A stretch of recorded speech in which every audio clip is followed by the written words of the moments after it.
Ayan, dalawa na. Section 2, qualification. No member shall be eligible for election of the Board of Trustees unless he or she has the following qualification. He or she is a regular member of this association. He or she is not delinquent in the payment of his or regular annual dues. Letter C, he or she always Ano yung annual dues? adheres to the rules and regulations imposed by the association. 50 pesos, hindi yun. He or she O tatakay na. regularly attends the meeting of the association. Ano Letter yan? E, he or she actively participate in the projects and activities of the association. Section 3, terms of office of director, Pero sa umpisa, tinakil, hindi or yung officers. ng ano, no? The directors, Tinakil, hindi. trustees, or officers shall not hold for 2 years and until they are successfully is duly elected and qualified. Section 4, disqualification of directors, trustees, or officers. No member convicted by final judgment of an offense punishable by imprisonment for a period exceeding 6 years or a violation of this code committed within 5 years prior to the date of his election or appointment shall qualify as trustees or officer. Section 5, removal of directors, trustees, or officer. Ito yung pwede siguro, ito yung board of trustees. Any officer may be removed because by a vote of the majority of the members of the board of trustees. Vacancy occurs because of death, resignation, or any cause. The board of trustees may fill up such vacancies. He or she shall hold office until the expiration of the term of the office, vacating the office. Section 6. Meetings. The board of trustees shall hold regular meetings on such date and such days as may be determined by the board. Special meetings of the board of trustees may be called as the need of thereof arises by the president or upon position or majority of the board of trustees. Isa muna natin implement. Section 7, quorum. Minsan tatapos yan eh. Wala nagagawa.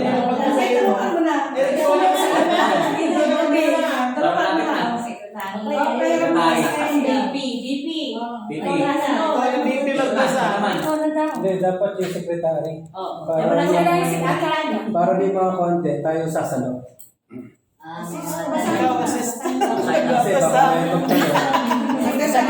Dalawang pages lang pages. Tatry ko. I will try. Ngayon, CPR ko naman. Kasi yung secretary, ang daming tanong sa akin, sinasagot nila. Sana yung papasakin. Wala na extra? Okay lang ba yan? Madala lang. Sana. Madala tayo sa... sana. Ano hinahamper yan? Ano yung... Ayan, Section 7, quorum. Tama? Quorum. Sa quorum na. Quorum. Ayan, quorum.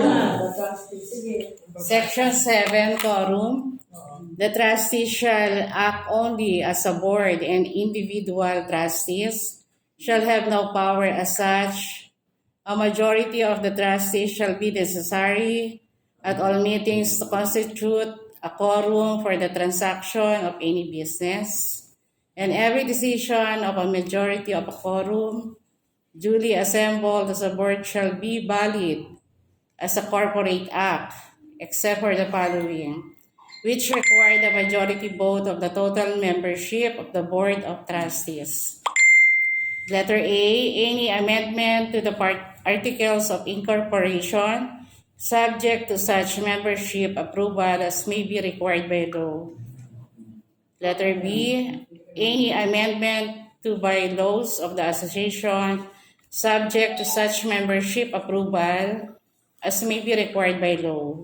Letter C, to incur such indebtedness as it may deem necessary or to increase the same subject to such membership approval as may required by law.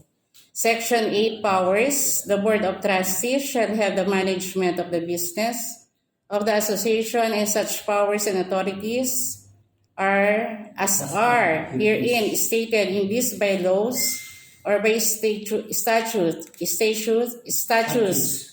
of the Philippines expressly conferred upon it, or those necessary or incidental thereto. Members of the Board of the Trustees shall serve the association without any compensation, without prejudice to the general powers herein above conferred. The Board of Trustees shall have the following powers to it. Letter A, from time to time, to make and change rules and regulation not inconsistent with these bylaws for the management of the association, business, and officers. Letter B, to purchase or otherwise acquire for the association rights or privileges which the association is authorized to acquire at such price and on such terms and conditions, and for such consideration as it shall from time to time see fit. Letter C, to pay for any property of right or rights acquired by the association or to discharge obligation of the association. Letter D, to delegate from time to time any of the powers of the board which it may lawfully delegate in the course of the current business or businesses of the association to any standing or special committee or to any officer or agent, and to appoint any person to be agents of the association with such powers, including the power to subdelegate, and upon such term as may be deemed fit and lawful. Section 9, vacancies. If vacancy should occur in the Board of Trustees by reason of death, resignation, or any other cause, such vacancy may be filled in the following order by: letter A, the person who garnered the next highest number of votes during the recent election, and B, appointment by the board provided that the remaining members of the board still constitute a quorum. If no quorum occurred, then a general election shall be called. The new replacing trustee shall hold office until the expiration of the term of office of the trustee vacating the office. Section 10, minutes. Section 10, minutes. Minutes of all meetings of the Board of Trustees shall be kept and carefully preserved as a record of the business transacted at such meetings. Minutes of minutes of each meeting shall be prepared with 3 working days from the date of said meeting. Any regular member shall have access to such minutes for inspection, provided a written request is made and the inspection is done during a work day and during the regular business hours thereof. Article 5, duties, functions, and responsibilities of officer. Section 1, President. The President shall be the Chief Executive Officer of the Association. In addition to duties as such, the President shall exercise the following powers and duties. Letter A, she shall preside over all meetings of the board as well as the general members of the association. She shall have general supervision of the affairs of the association and shall implement all resolutions and decisions and signs of contracts duly organized by the board. Letter C, she shall have the power to call meeting of the BOT. Letter D, he shall submit to the Board of Trustees as soon as possible after the close of each fiscal year, and to the members of the General Assembly during its annual meeting, a complete report on the operation, including but not limited to San Jose Elementary School Alumni Association, IANS Incorporation, financial performance. Letter E, she shall promote and sustain harmonious relationship between the San Jose Elementary School Alumni Association and its immediate publics, i.e. San Jose Elementary School, its members, students, etc. Letter F, she shall appoint chairs and members of the San Jose Elementary School Alumni Association Incorporation standing in special committees and report to the Board of the Trustees all findings and performance of such committees for appropriate evaluation and decisions. Letter G, he shall prepare and submit in coordination with the Treasurer the annual budget of the San Jose Elementary School Alumni Association Incorporation for the next fiscal year for adoption and approval of the Board of Trustees during its regular meeting. Letter H, he shall perform such other duties and responsibilities analogous, germane, or related to and or implied in the above enumeration of duties and responsibilities. Section 2, Vice President External. The Vice President External shall be vested with all the powers and authorities and required to perform all the duties of the President during his absence or incapacity of the latter for any cause. He shall also perform such other duties as the President and or the Board of Trustees may from time to time assigned to him. Section 3, Vice President Internal.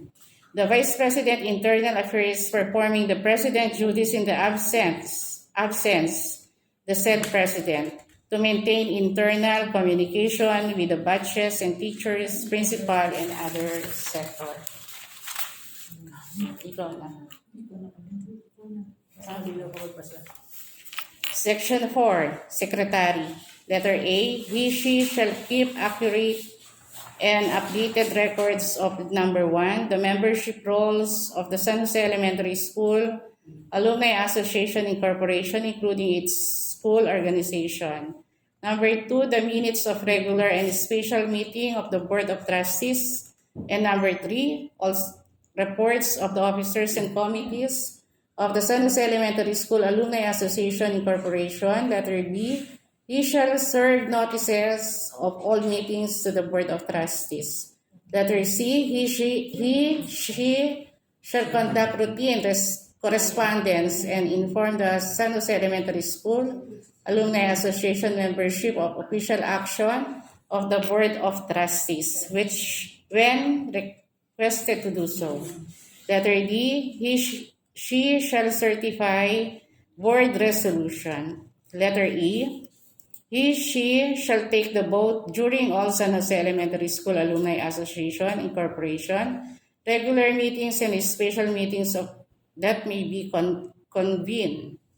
Letter F, she shall keep in safe custody the seal of the San Jose Elementary School Alumni Association Incorporation, and when authorized by the Board of Trustees, affix such seal to any instrument requiring the same. And letter G, she shall perform such other duties and responsibility analogous, germane, or related to and or implied by the above enumeration of duties and responsibilities.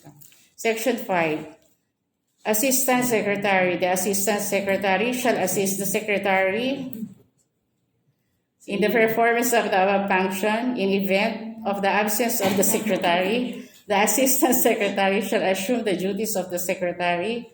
Section 6, Treasurer. Okay, ikaw na. The Treasurer shall have the following powers. Sino na yan? Si Elvin na yun. The Treasurer shall have the following powers and duties. Letter A, she shall be in charge of all the funds of the association and shall disburse the same in accordance with the bylaws of the associations and the generally accepted principles, operations, and standards of accounting. Letter B, she shall collect and issue receipt for all duties, contributions, and donation for and in behalf of the association. Letter C, she shall make deposit and shall effect withdrawals of the association finances in a bank designated by the BOT. Letter D, she shall submit a complete statement of accounts and expenses incurred by the association at its annual meeting as well as during the meeting of the BOT as deemed necessary. Letter E, she shall perform such other duties and functions as may be assigned to him from the time to time by the Board of Trustees. Section 7, Assistant Treasurer. Si Ana. The Assistant Treasurer shall assist the Treasurer in the performance of the above function.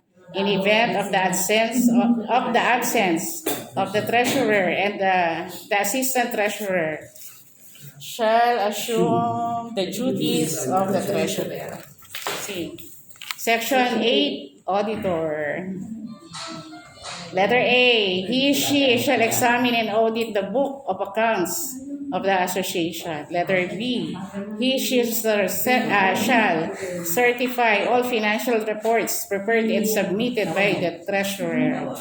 Letter C, she shall also perform other functions as may be provided by the Board of Trustees. Section 9, Assistant Auditor.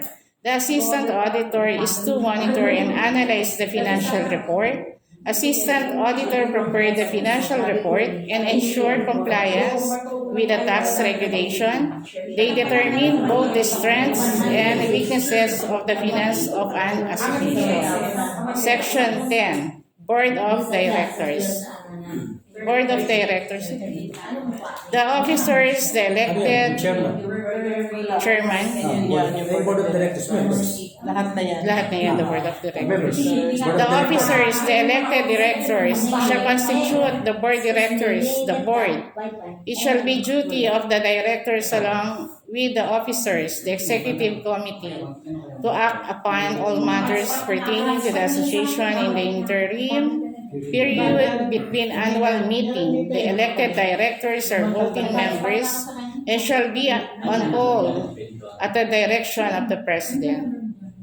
Article 6, meeting. Ibigay mo na kay President. Presa, yan na po, meeting. Meeting na eh. Meeting na. Tapos na ng pages. Article 6, meeting. Section 1, composition. The General Assembly shall be composed of all the members of San Jose Elementary School Alumni Association. Section 2, annual meeting. The annual meeting shall be held on 22nd April of each year. The President shall render his annual report to the members regarding the activities of the association. Section 3, special meetings. Special meeting of the members of the association may be held at any time upon call of the President pursuant to a resolution of the Board of Trustees or upon petition of the majority of the general membership. Calls for special meetings shall specify the time, place, and objects or objects thereof, and no other business than that specified in the call shall be considered as such meeting. Section 4, notices. The notice of the time and place for the annual meeting of the General Assembly shall be given either by a notice in alumni publication, Facebook, website, and or mail, emails, or text in the addresses of telephone number listed in the San Jose Elementary School Alumni Association at least 1 week before the date set for such meetings. Section 5, quorum. A quorum for any meeting of the members shall consist of a majority of the members, and majority of such quorum may decide any questions at the meetings except those matters where the corporation code requires the affirmative vote of a greater proportion. Section 6, order of business. The order of business at the annual meeting of the members shall as follows. Proof of service of the required notice of the meeting, proof of the presence of a quorum, reading and approval of the minutes of the previous meeting, unfinished business, letter E, report of the President, letter F, election of trustees for the ensuing year, letter G, new business, and letter H, adjournment. The President of the San Jose Elementary School Alumni Association shall preside at the meeting of the General Assembly. The rules of parliamentary procedure shall be followed. Article 7, election of officers and trustees. Section 1, biennial election. The biennial election of officers and members of the Board of Trustees shall be held on the 22nd April of every 2 years. Section 2, voting. Any regular member provided in Article 3, Section 1 of his bylaws included in the official list maintained by the Secretary may vote during the biennial elections of officers and members of the Board of Directors at least 5 days prior to the date of each election as provided in Section 1 thereof. The Secretary shall disseminate the official list of members by posting a copy thereof in the association offices, Facebook and website, and by sending the same to the association email list for the purpose of confirming the authority of the members. Section 3, filling of candidacy.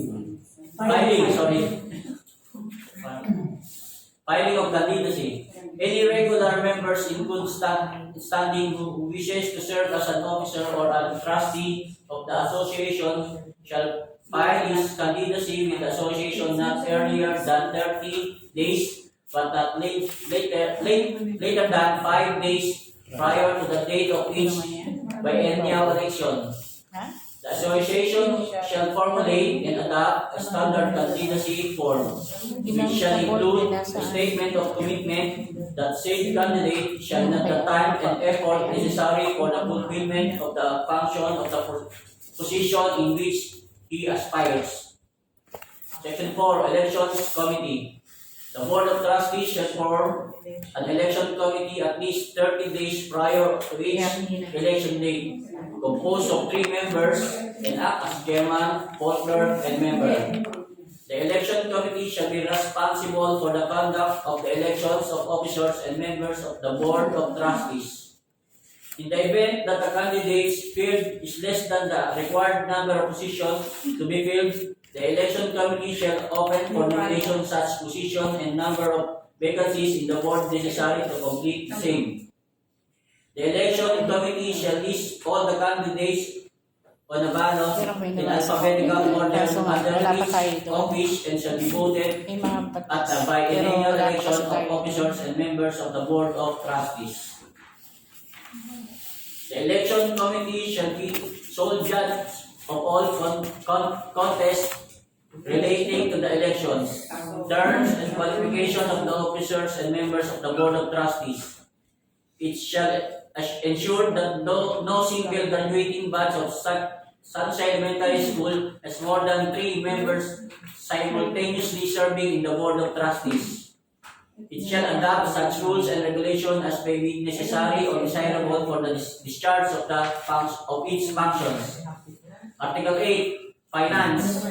Section 1, Fiscal Year. The fiscal year of the association shall begin with the first day of January of each calendar year and end with the last day of December of the same year. Section 2, Funds. The funds of the association shall be derived from admission fees, annual dues, and special assessment of the members' gift or donation.